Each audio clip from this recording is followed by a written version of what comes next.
Hello and welcome to Liberty Action Network. This program, we have a very, very interesting subject, and that is the topic of homeschooling. This will be a very intimate and personal look at homeschooling from a mother, a homeschool parent, and an educator, Doreen Finkle, who is also the producer of Liberty Action Network. And so, Doreen, welcome to the show. You are in the guest seat tonight. Usually you're in the interviewer seat and the host seat. How's that feel? I am. I'm in the seat of fire tonight. Ah, okay. Well, look, you are a mother. I am. You are an educator, right? You're a musician and a teacher of piano. I am. And you also homeschooled 2 boys. I did. Okay. So this is not going to be about laws and all that kind of stuff tonight. This is going to be about you and your experience as a homeschooling parent. So first of all, I'd just like to ask you quickly, what is considered the official or unofficial definition of homeschooling?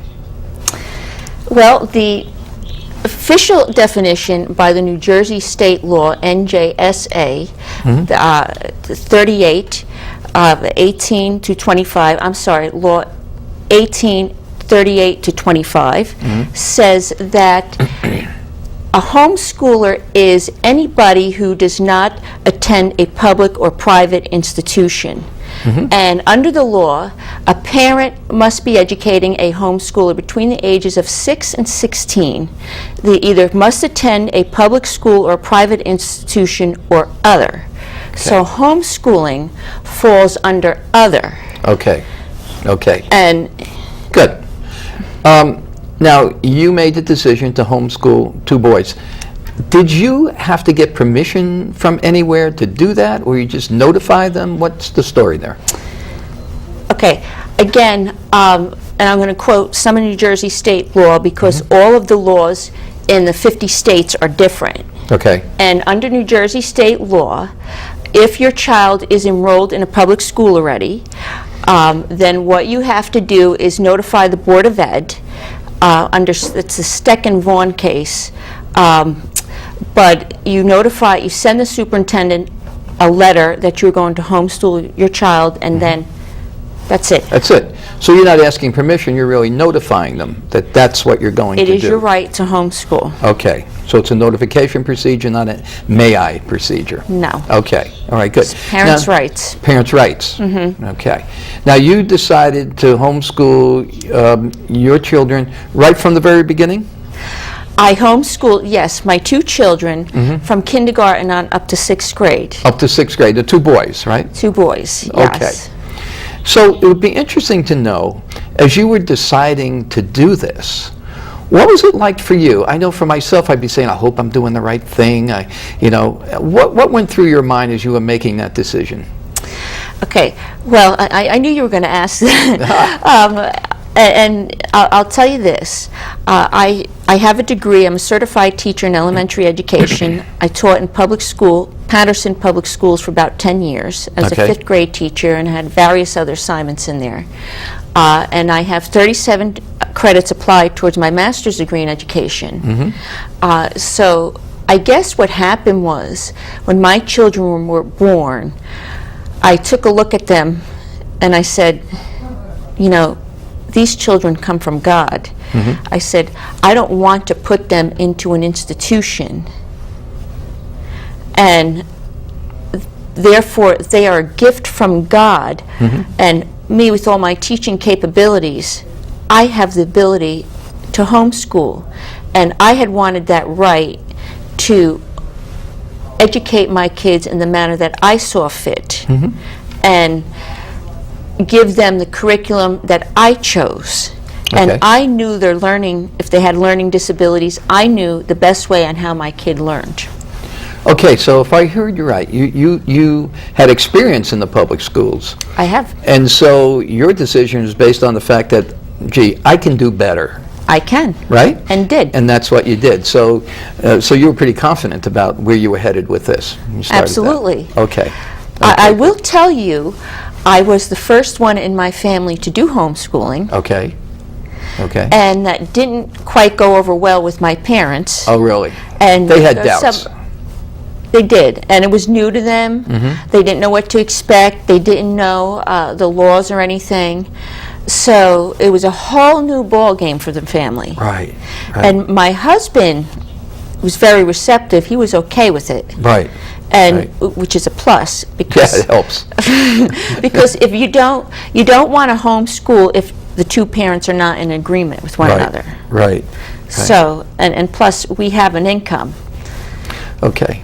Yes.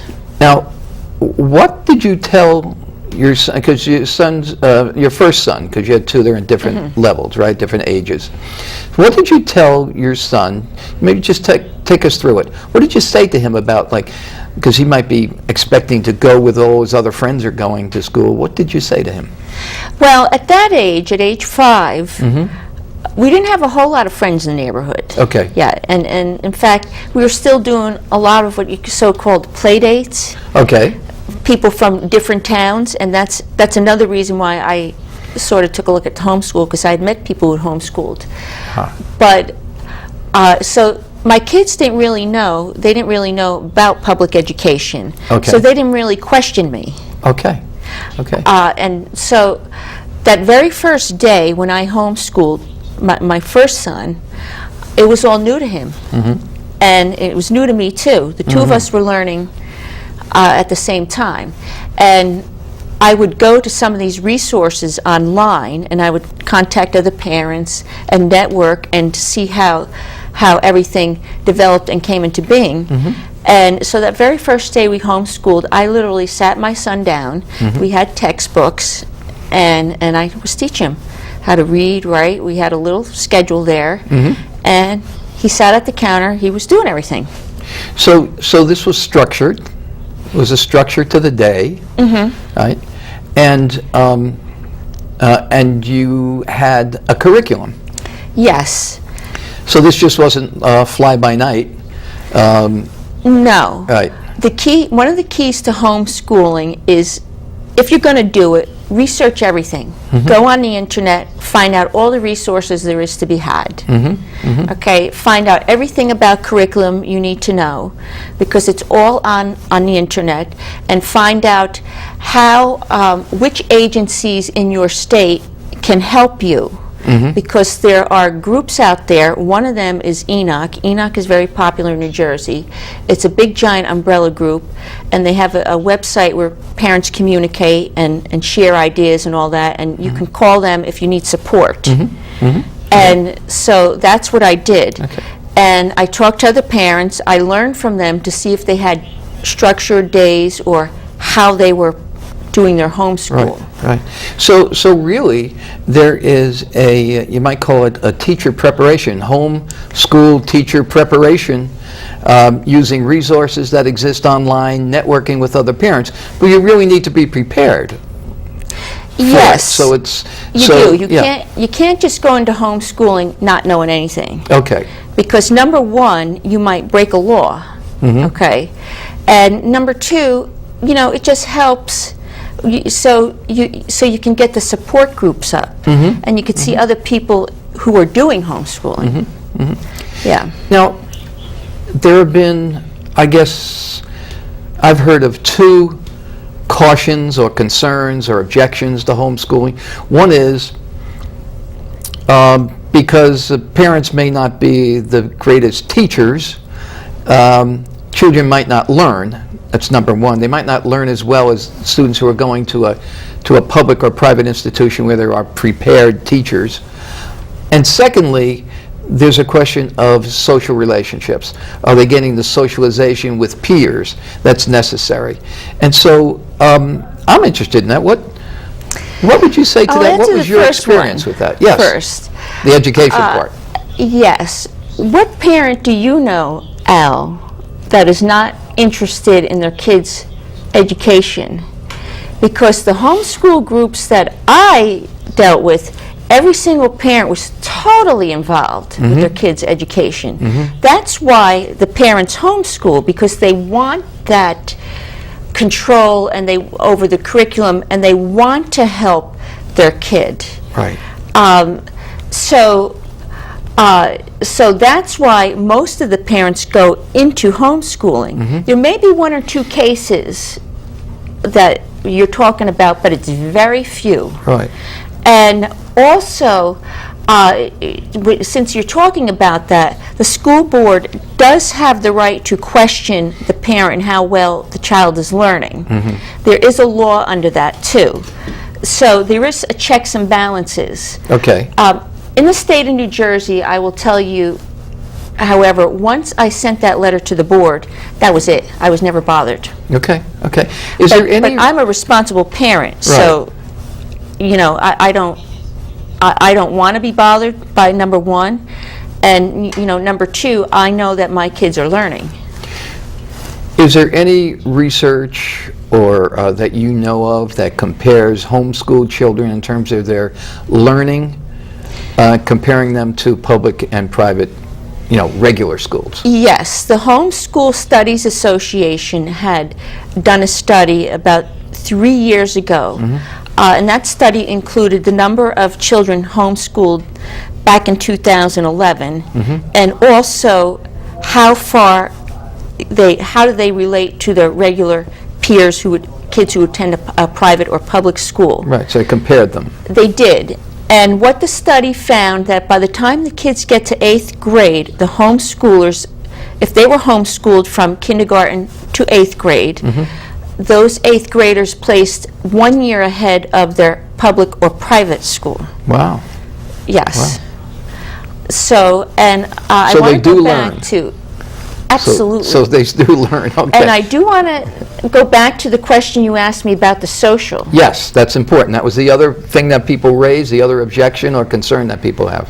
How does that happen? Because people, I think, view this like you're at home with your parent, your mother, and you're isolated from your peers.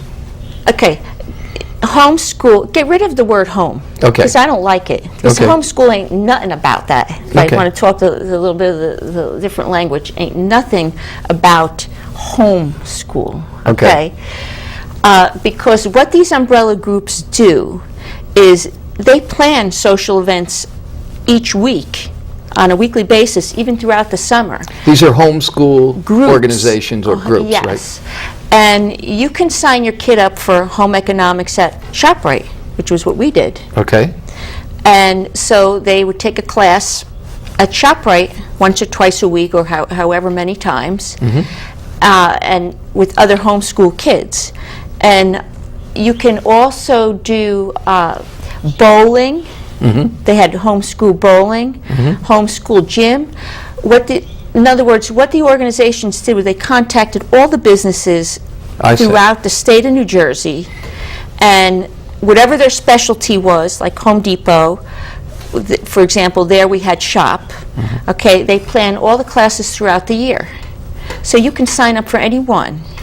And now you're with other students, other children, other peers. Right? Yes. And parents can find out about this through some of the resources that you mentioned and networking with other parents who are into this for a while. Yes. Okay.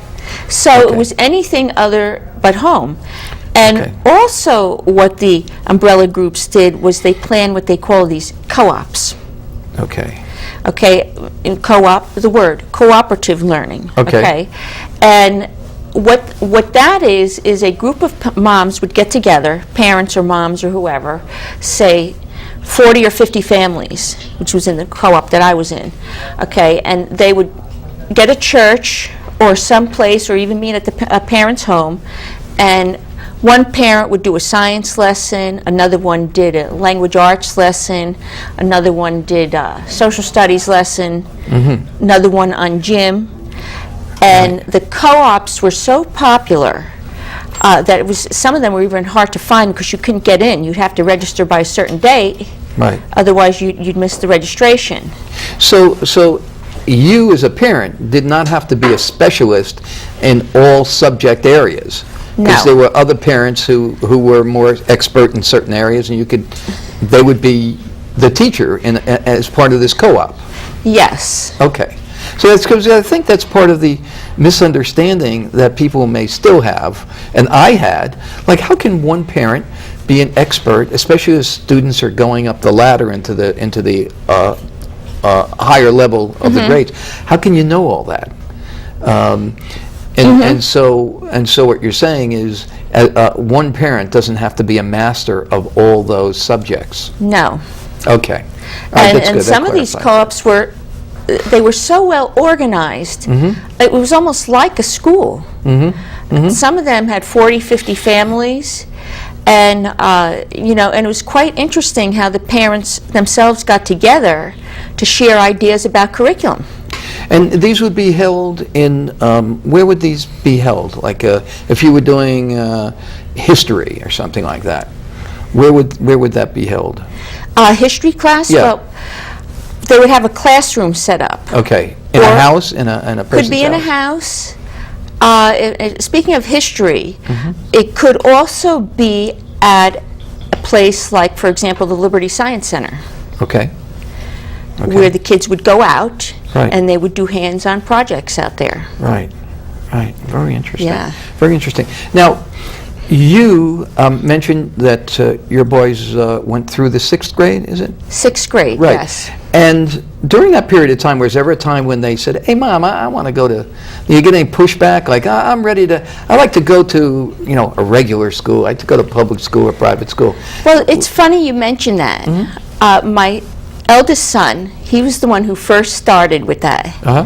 And I took a look at that. I said, well, do you want to try public school? And he said, yeah, I'll try it for a year. And he actually went in 7th grade. And, he didn't like it at first. He wanted to go back to homeschool. Oh, interesting. Yeah. What did he not like? What did he report back to you that that was disturbing, or that he didn't like, let's say? He didn't like the fact that he was in an institution and it was so big. Oh, okay. Yeah. Okay. And so he sort of felt uncomfortable, but he went through an adjustment period, and and he turned out fine, and he still placed a year ahead of his classmates, and they put him in all the the honors and all that. So. Wow. Very interesting. And now he is. Give us a little update. Where is he now, and how's he doing? And He's a senior in high school. okay. And so he went. He went to public school, or was it public school he went to? He went to that. What, the 7th grade? 7th on up to high school. On up to high school, and he went through. Now he's a senior. Yes. Right. How's he doing? I mean, He gets straight A's. straight A's. I'm proud of him. I Right, got to sure. brag on this. Sorry about this one, but I got to brag. Sure. He gets straight A's, Yeah. okay, 2,100 on his SATs. Wow. Has applied to all top-notch schools. He's gotten in Penn State, University of Connecticut, so. And my other one, who's in the 8th grade now, Right. same thing. He's in all the upper level classes. He's heading the same way. And they made the transition, outside of that one little bump where we wanted to come back, they made the transition pretty well, Perfectly right? fine. Yeah. I am like so amazed of them. Yeah. Do I miss homeschooling? That's right, right? Because you For were a parent, involved, yes. right? Oh, yeah. Yeah. It was so interesting. Now, homeschooling is not necessarily for every parent or child, is it? No. Okay. What would you say would be the qualities that would predict a successful homeschooling for parent and child? What would the parent need, and what would the child need? What qualities would they need to have? The parent needs to have patience, okay, the ability to want to spend time with their child and Okay. totally love children. I totally Okay. love children. Right. I place them above me, Right. for one. Those are some of the personal qualities that you need. And you have to be diverse in that you have to be a little bit flexible. Okay. You have to adjust your curriculum a little bit just to meet their needs. And there's also, you can also join the support groups too, Okay. which helps. So it would seem also you need to be a parent who is able to set limits and yet be flexible. Kids sometimes don't want to study, or they'd rather... They don't. Right. And so you have to be able to manage that. A parent needs to be able to manage that without becoming overbearing or making it a bad experience because they're right in the house or in the group. And so that would seem to be a quality that a parent would need. That's right. And you have to think of yourself as a principal because you are the principal. Interesting. Yeah, very interesting. And also, what my kids notice is on the days that it was snowing, they would say to me, "Mommy, why are we doing school today?" And I would say, "Well, because you're homeschool, like this and that." And they say, "Well, but it's snowing out, Let's study snowflakes." Right. Right. And the structure of snow. It's a science lesson. Right. So you as a parent have to be flexible. Okay. And you also have to be flexible with your curriculum, your child's time. Give them some incentives. Right. And, like, for example, a week for us would be something like this. Monday morning, my kids just knew, they got up, okay, they said prayer. Oh my God, they said prayer. And then prayer. Nobody came knocking on your door and said, nobody came "Wait a knocking minute. on my door." You can't be doing this. Right, and so they did that first thing, and they also said the Pledge of Allegiance. Here's another one. Right. And they sang whatever song they chose to sing that day, and then they had like an assigned plan. We had a lesson book, okay? Right. And so the kids would just read their lesson book, and they would go to their books, and then they would know what to do. Right. And then Right. sometimes I would help them, sometimes they'd want to do it on their own. And each day they would have some sort of expectation what they had to meet for the day. And so, like after prayer Monday morning, then they would go to, let's say the morning subjects would be math, reading, and language arts. And maybe language arts would be tied up with reading. And it depends on what they were doing in that. If it was a hands-on lesson, we would go outside or we would make something or whatever. And then they knew when their lunchtime was, and that was another learning thing because they can learn to cook.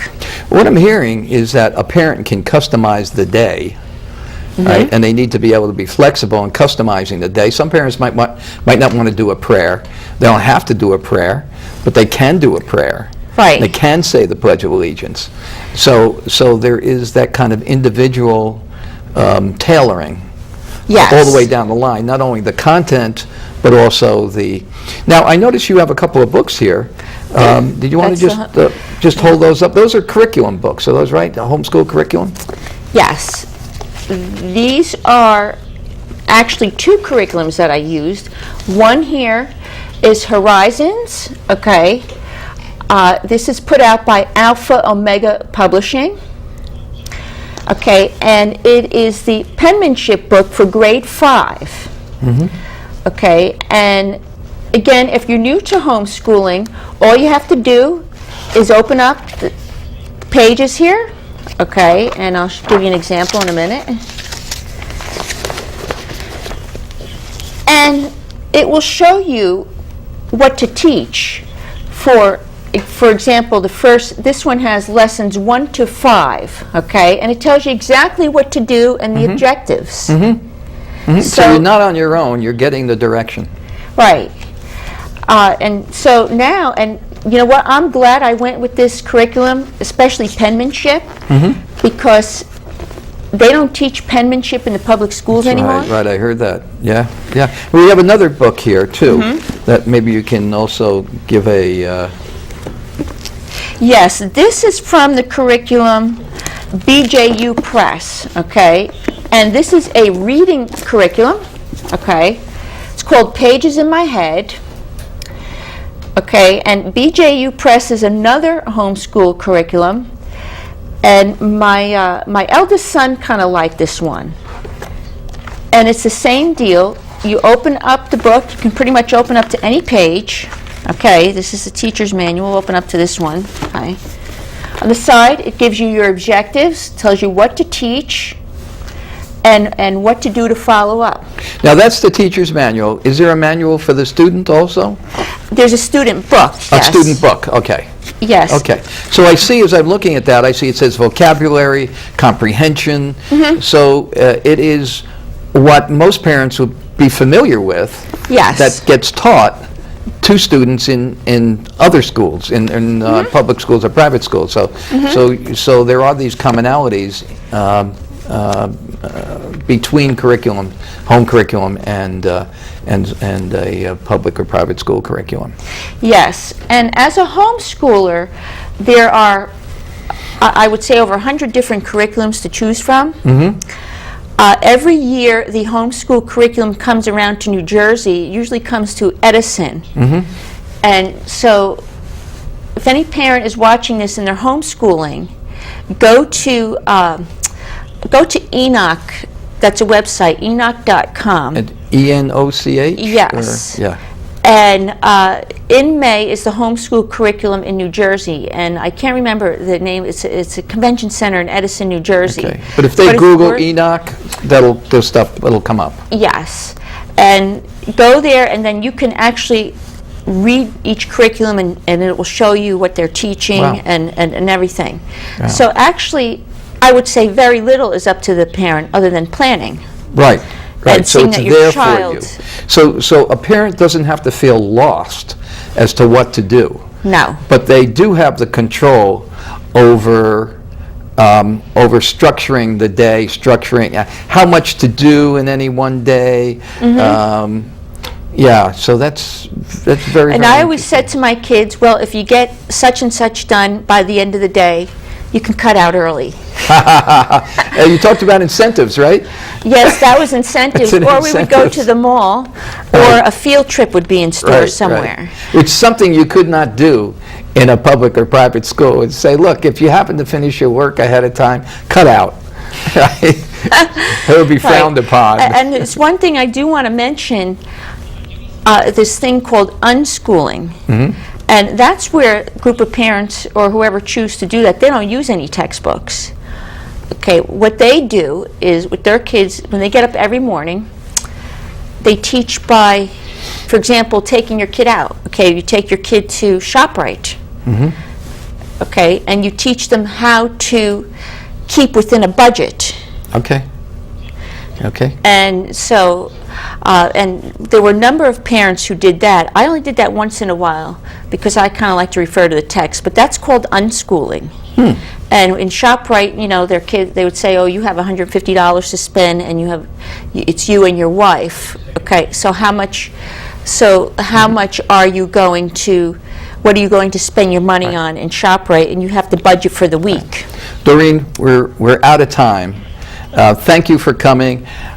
This has been, I'm sure, a very enlightening personal look.